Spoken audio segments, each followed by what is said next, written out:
look what we have to work on now. This, if I'm not mistaken, anyone please correct me if I'm wrong, this is a World War II era generator. Maybe newer, I don't know. But if you look here, this was used by the Corps of Engineers, the U.S. Army. It's a skid-mounted generator, 120 and 240 volts, and it looks like the max amps on it's 52 amps. Anyway, it's an old gasser made by the Wolverine Diesel Power Company, which is ironic because it is a gasser. But that's not even the coolest part. The coolest part is that this old generator is actually powered by a Willys motor.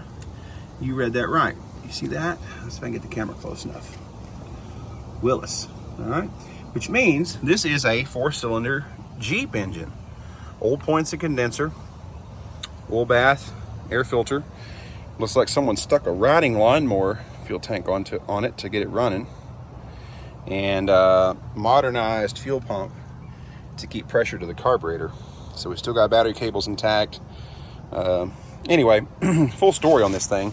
You see it is mounted to a trailer. It was not like that when I bought it. I bought this generator sight unseen. Made a deal with the guy over Facebook chat from Facebook Marketplace and said, hey, look, I'll buy it because the price just seemed incredibly low. This little trailer and this generator came together as a package. Now, full disclaimer, these new wheels and tires did not. I had to go across town to a supplier and find somebody who had that bolt pattern, and they sold wheel tire combos.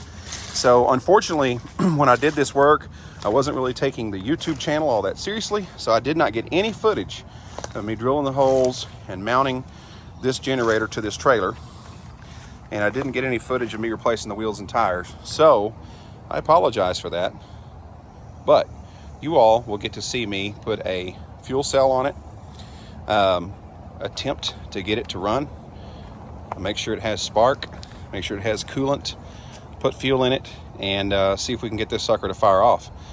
And when I tell you the price, it'll blow your mind. Yeah, I paid $75 for this. What do y'all think? Did I get ripped off? It's worth at least that in scrap, I would think.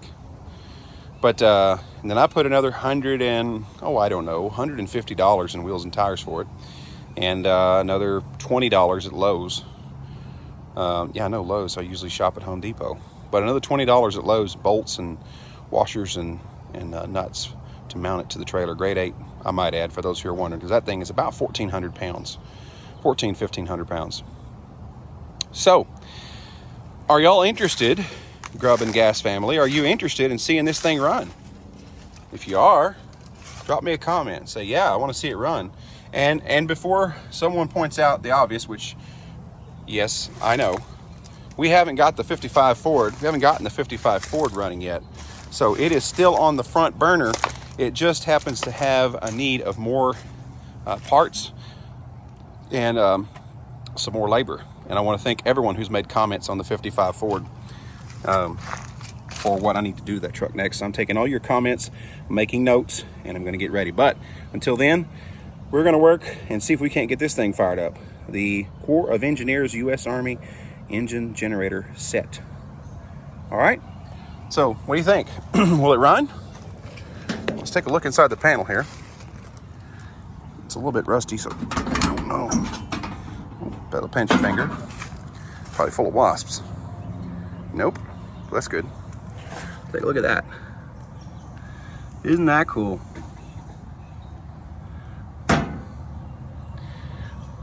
So, and then if it runs, the next question is, can we get it to power anything? Will it run any tools? I don't know. But we're going to give it a shot. All right. Well, there it is. My $75 U.S. Army generator. Stay tuned for Let's Get It Running, episode 1. This might be a 1 episode. It might be a 2. I don't know. But we're going to give it a shot, see if we can get it running. And thank you guys for always tuning in and watching the content, giving subscriptions to the channel. We really are trying to put out better content. If anybody has any ideas about this generator, any pointers to how to get it running, any pitfalls I need to avoid, by all means, please drop me a comment. Thank you very much, and y'all have a blessed day.